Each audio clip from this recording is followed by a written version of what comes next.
பணம்ங்கிறது ஒரு விஷயமே கிடையாது. நீ சிவசித்தாந்தத்துல சரியா பயணம் பண்ண கத்துக்கிட்டா, சித்திர நிலைப்பாட்டை நீ பின்பற்ற ஆரம்பிச்சிட்டீன்னா, காந்தி பேப்பருங்கிறது ஒரு விஷயமே கிடையாது. ஆமா, 6 மூட்டையில கட்டி கொண்டாந்து போட்டு என் முன்னாடி போட்டு காத்து கிடந்தாங்க தெரியுமா? அந்த காலால அந்த மூட்டையெல்லாம் அப்படி எத்தி தள்ளிட்டு வந்தவன் நல்லா. ஆமா, 1 கோடி ரூபா கொடுத்தா அதுல நான் 40 லட்ச ரூபாய் நான் எடுத்துக்கிறேன்.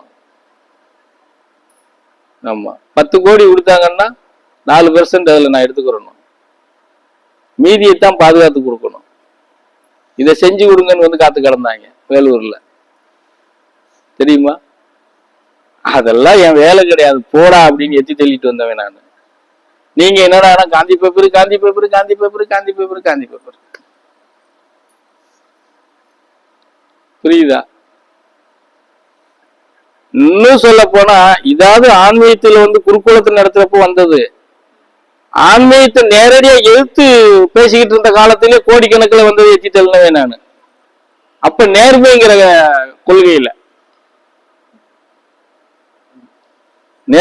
கொள்கையில நான் வேலை பார்த்த மேனேஜ்மெண்ட்ல ஒரு கையெழுத்து தான், ஒரு கையெழுத்து போடுறதுக்கு எனக்கு அப்பவே 10 கோடி ரூபாய் கொடுக்குறோம்னு சொல்லி பேரம் பேசினாங்க. 45 வருஷத்துக்கு முன்னாடி 10 கோடினா என்னாச்சு? ஆமா, புரிஞ்சுதா? அப்ப நான் நேர்மைங்கிறதுல யோசிச்சேன். நான் ஒரு கையெழுத்து போட்டு 10 கோடி வாங்கினேன் அப்படின்னு சொன்னா, நீ 1200 பேர் ரத்தத்தை உரியறதுக்காக என்கிட்ட கையெழுத்து கேட்கிறேன்னு சொல்லி சொன்னேன். இன்னைக்கு அவன் வயசு, அவன் அந்த வேலையை செஞ்சிருவான். 20 வருஷம் தாண்டினா அந்த வேலையை அவனால செய்ய முடியாது. அப்ப அன்னைக்கு அவன் உனக்கு பலிகடாவாயிருவான். அதுக்காக கையெழுத்து தானே நீ கேட்கிறேன்னு சொல்லி கேட்டு, அது அன்னைக்குள்ள சங்கதி தானே. நீங்க ஏன் நிக்கிற? உங்களுக்கு இன்னும் சொல்ல போனா, நீங்க இருக்கிற கம்பெனி இருக்கிற காலத்து வரைக்கும், நீங்க இருக்கிற காலத்து வரைக்கும் நீங்க வேலைக்கே உள்ள வர வேண்டாம், உங்களுக்கு அட்டன்ஸ் போட்டுருவோம். 10 கோடி விட்டு அட்டன்ஸ் சும்மா வந்துட்டு போனா போதும்னு சொல்லிக்கிட்டு இருந்தாங்க. அந்த நேரத்திலேயே நான் நேர்மைங்கிற கணக்கை வச்சு அதெல்லாம் உழைச்சு தள்ளிட்டு வந்தவன். புரிஞ்சதா? இந்த கால் ஆக்சிடென்ட் ஆகி நான் படுத்து கிடக்கும்போது என் துணைவியார் அதை அடிக்கடி சொல்லுவாங்க. ஹைதராபாத்ல தேடி வந்ததை லட்சுமி எட்டி உதச்சிக்கல, அதுக்குதான் இந்த கால் உடஞ்சி வச்சுன்னு சொல்றோம். அந்த அம்மா அடிக்கடி சொல்லும். வீட்டுக்கு தேடி வந்த லட்சுமிய இந்த காலை எட்டி உதச்சிட்டேன், அது பூரா போய் தெருவுல விழுந்துருச்சு கட்டுக்கட்டா. புரியுதா? அதை அடிக்கடி சொல்லும். வீடு தேடி வந்த லட்சுமி நீங்க எத்தி உதச்சிங்களா, அதுதான் கால் உடஞ்சு போச்சு அப்படிங்கும். அப்ப கூட சொல்லுவாங்க, அது உடஞ்சிட்டு போட்டுன்னு சொல்லியிருக்கேன். நான் அப்பவே அப்படிதான் வாழ்ந்தேன். இப்ப நான் ஆன்மீகத்துக்கள் வந்ததுக்கு அப்புறம் இன்னும் பெரிய அளவுல அதனுடைய இதெல்லாம் தெரிஞ்சுக்கிட்டதுனால, அதெல்லாம் ஒரு பெரிய பாவத்துக்கு உண்டான செயல் தானே. அது நமக்கு எந்த நிலைப்பாட்டுக்குள்ள இருக்கணுமோ இருந்தா அது நம்மளை தேடி வந்துட போகுது. புரிச்சுக்கோங்க. நம்ம சரியா இருந்தோம்னா, சரியான இறைவன் பாதத்தை கொடுத்து மன்றாட நம்ம கத்துக்கிட்டோம்னா, கடன் வாங்குங்கிற பிரச்சனையே கிடையாது. கடனே வாங்க மாட்டோம்.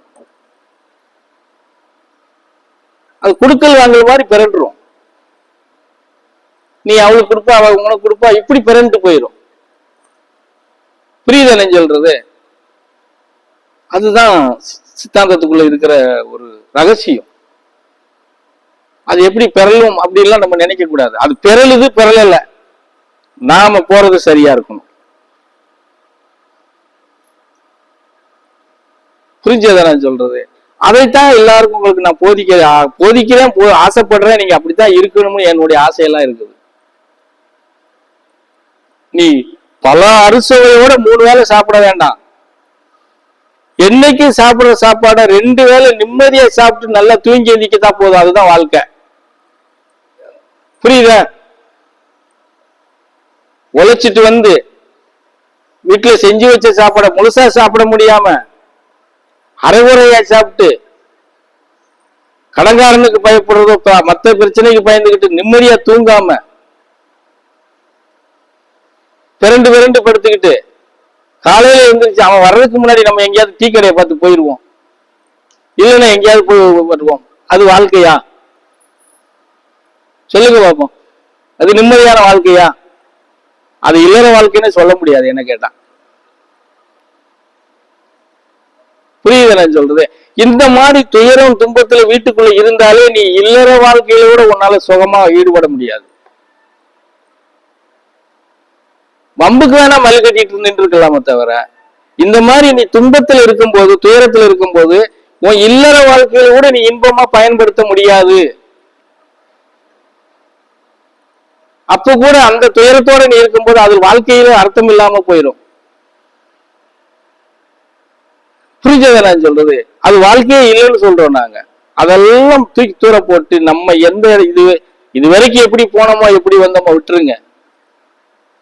கடந்து போனதை நம்ம வந்து யோசிக்கிறதுக்கு யோசிச்சா கூட நமக்கு அது பிரயோஜனப்படாது.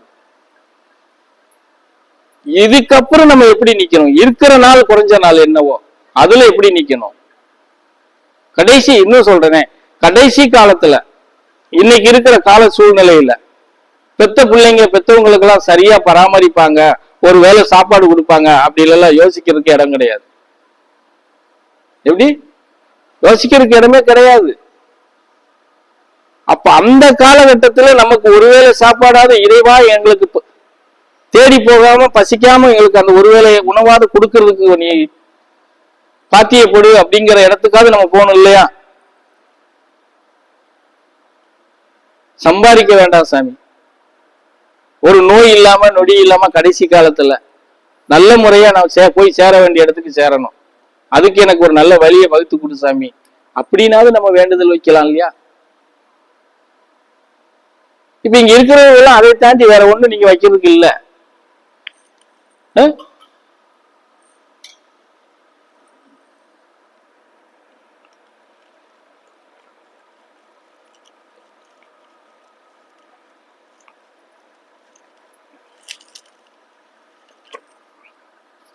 புரியுது என்ன சொல்றது? நம்ம என்ன செய்யணும்ங்கிறத பொறுத்து நீங்க தான் முடிவு பண்ணிக்கணும். பெருசா இந்த மாதிரி சிவநாமத்தை சொல்லிட்டு நம்ம போனாலும் சிவநாமத்தை சொல்லிட்டு போறது நல்லதானா நல்லது. அந்த வைராக்கி நம்ம கிட்ட இருக்கணுமே. அவன் இப்படி உட்கார்ந்தானா உட்கார்ந்ததுதான் எல்லாம் நீ சொல்றதெல்லாம் போகும். ஆனா கண்ணை திறக்க மாட்டானே.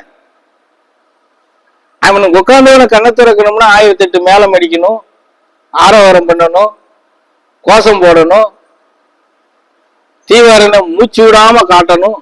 அத்தனையும் பண்ணினாத்தான் கண்ணை திறப்பான். அப்ப அந்த சிரிப்பு கிட்ட வர வாங்குறது அவளுக்கு என்ன ஈஸியா? என்ன வரம் கொடுப்பானா கொடுப்பான், அவன் எல்லாத்துக்கும் கொடுப்பான், இல்லைன்னு சொல்ல மாட்டான். ஆனா கண்ணை முழிக்க வைக்கணுமே. புரியுதா? ஏன்னா அவன் நம்ம கொடுத்தா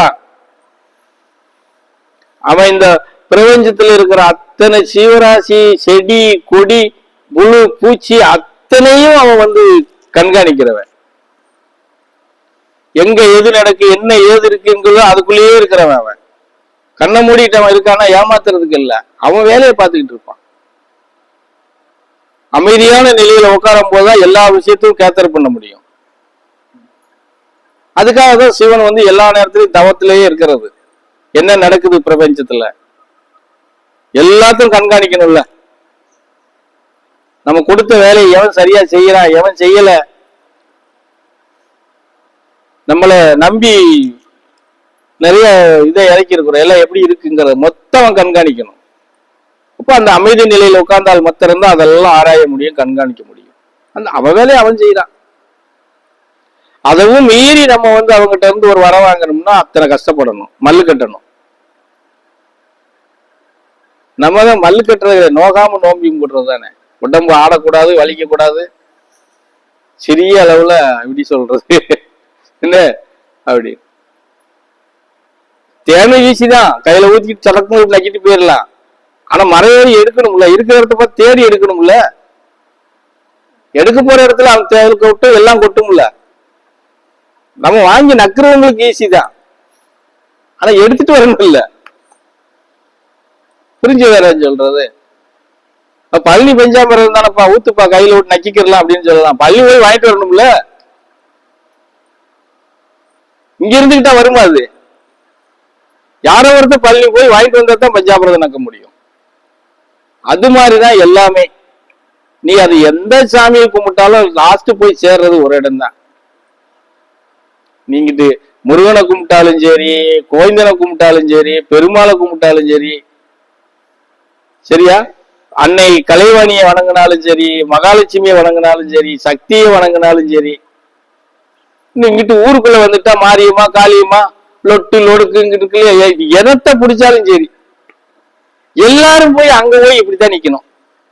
எப்பா என்னைய தேடி 100 பேர் வந்திருக்கான் மகாராஜா, என்னத்தவாது அள்ளி போடு, இல்லைன்னா அவங்க என்னையும் உட்கார விட மாட்டாங்க, அங்கவே அவங்க நின்றுதான் ஆகணும். புரிஞ்சதா நான் சொல்றது? ஆனா இந்த சிவசித்தாந்த சித்தர்கள் நிலைப்பாடுங்கிறது அப்படி இல்லை. டைரக்டா நேரைய போய் நிக்கலாம்.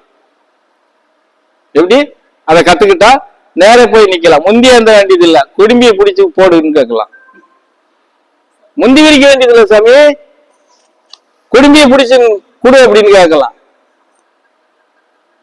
ஏற்கனவே சொல்லியிருக்கேன், சித்தன் சிவனை தேடி போனா சிவன் ஓடி ஒளியுவான்னு சொல்லியிருக்கேன். அதான் உண்மை. பயந்து கிடையாது. இந்த சிரிக்குள்ள வருது, என்னத்தை கேட்க போதும், கொஞ்ச நேரம் தாமதிச்சுக்கலாம் அப்படின்ட்டு ஓடி போயிடுவான், ஒளிஞ்சுக்கிடுவான். சித்தன் சிவனை தேடி போனா சிவன் ஒளிவான் சாமி. அவனுக்கு தெரியும், ரைட்டு எங்க மகனே, அப்ப ஒளிஞ்சுக்கிட்டா பிள்ளைக்கு தெரியாதா? யார கூப்பிட்டா வரப்போறேன் அவன் என்ன சொல்லுவான்? அன்னையை கூப்பிட்டுருவான். ஐயா என்ன குழந்தை வந்து இப்படி மன்றாடுதுன்னு சொல்லி அவங்க ஒரு செகண்ட்ல வந்துருவாங்க. என்னையா தாயா வந்த உன் வீட்டுக்காரன் ஓடி ஒழிஞ்சுக்கிட்டானா, என்ன சீட்ட அப்படிங்க. அவன் வந்தப்ப வந்துதான் ஆகணும். அது பாவி மனுஷா வாயா ஏன் ஒழிஞ்சிட்டு இருக்க அப்படின்னா என்ன ஆகும்? ரைட்டு, நீ 1 ரூபா விடு, நீ 1 ரூபா விடு. அப்பதான் சொல்லுவா, பாலா போன மனுஷன் நீ நின்றுச்சுன்னா 1 ரூபாயோட போயிருப்போம், இப்ப பாரு 2 ரூபா வாங்கிட்டு போகுது குழந்தை அப்படிம்பா. புரிஞ்சதா? இதுதான் உண்மை சித்த நிலைப்பாட்டுல இருக்கிறது. அதுலயும் சூட்சமா சிவன் வந்து அது இப்ப நம்ம சிவன் வந்து அதுல வந்து ஒளிஞ்சுக்கிட்டாருன்னு சொல்றோம். வந்தது வந்துட்டான், கிடைக்கிற வரப்பத்திட்டு போட்டுங்கிறதுக்காகத்தான் அவன் அந்த சிந்தனையில ஒளிகிறவன். புரியுதா? எதுக்கு வந்த குழந்தை எதுக்கு 1 ரூபாயோட போனோம், கூட 1 ரூபாய் வாங்கிட்டு போகட்டுமே, அந்த சிந்தனையில தான். அது ஒரு சூட்சமம் கையாளுறது. அது பையன் ஒளிஞ்சுக்கிட்டது மாதிரி ஒளிஞ்சுக்கிட்டா கூப்பிட்டுக்குருவான், இந்த வாங்கிட்டு போடா அப்படின்னு கொடுக்கறது. அது சிவன்கிட்ட இருக்கிற குணாம்சம். அவன் குறையோட போகக்கூடாது, வந்துட்டான் நிறைவோட வாங்கிட்டு போட்டோம்ங்கிறதுக்காக. இந்த நிலைப்பாடு சித்தத்துக்குள்ளதான் இருக்குது. மற்றவங்க எல்லாம் போய் இப்படி நேரடியா பிடிச்சு வாங்க முடியாது. புரிஞ்சதுங்களா? ஆமா, அதனாலதான் சொல்றோம், சிவ சத்தத்துக்குள்ள வந்து சாதிக்க முடியாத விஷயம் வெளியே போய் நீ எதுவும் சாதிக்க முடியாதுன்னு சொல்றோம். இங்க ஏமாந்து போயிடுச்சுன்னா போற இடம் பூரா ஏமாத்தம் தான், வேற எதுவுமே கிடைக்காது. ஆமா, நம்ம நினைக்கலாம் நமக்கு மன நிம்மதி இல்ல, குடும்பத்தோட இல்ல, குடும்பம் பிள்ளைகள் நல்லா இல்ல, கட்டணம் நல்லா இல்ல. நல்லா இல்லைன்னா மயிர் போறான், பெத்து போட்டான், பிள்ளைய பார்க்கலன்னா மயிர் போகுது. அதை நம்பியா நம்ம பிறந்தோம்? யாரையும் நம்பி பிறக்கல. புரிஞ்சதா? அந்த எண்ணத்துக்குள்ள நம்ம வரணும். பெத்துட்டோம், வளர்க்க முடிய வரைக்கும் வளர்த்துட்டோம், போயிருச்சா மயிர் போ, அவ்வளவுதான். நம்ம வாட்டுக்கு நம்ம வேலையை பார்க்க வேண்டி, நம்ம இருக்கிற காலத்துல இரவா சொன்ன மாதிரி சிவ சிவான்னு சொல்லிட்டு போய்கிட்டே இருக்க வேண்டியதான். ஏதோ உன்னோட அனுகிரகத்துல நாங்க பூமியில அவதரிச்சிட்டோமப்பா சாமி, சேர்றது வரைக்கும் எங்களுக்கு ஒரு நல்ல பலத்தை கொடு, ஆரோக்கியத்தை கொடு, சஞ்சலம் இல்லாம உன்கிட்ட வந்து நான் சேர்றதுக்கு உண்டான வழிமுறையை காட்டி கொடுப்பான்னு கேட்கறது தான் தீர்க்கமான விஷயம். புரிஞ்சதா? அதை விட்டு நாம வந்து இதை கொடு அதை கொடு அதை கொடு இதை கொடுன்னா எதை கொடுக்க அவன் ஒரே வார்த்தையில உனக்கு என்ன குறை வச்சிருக்கிற என்ற கேட்கன்னு கேட்பான். படைப்பில உனக்கு என்ன குறை வச்சிருக்கிற, எண்ணத்துல ஊனமா இருக்கிற கேட்பானா கேட்க மாட்டானா?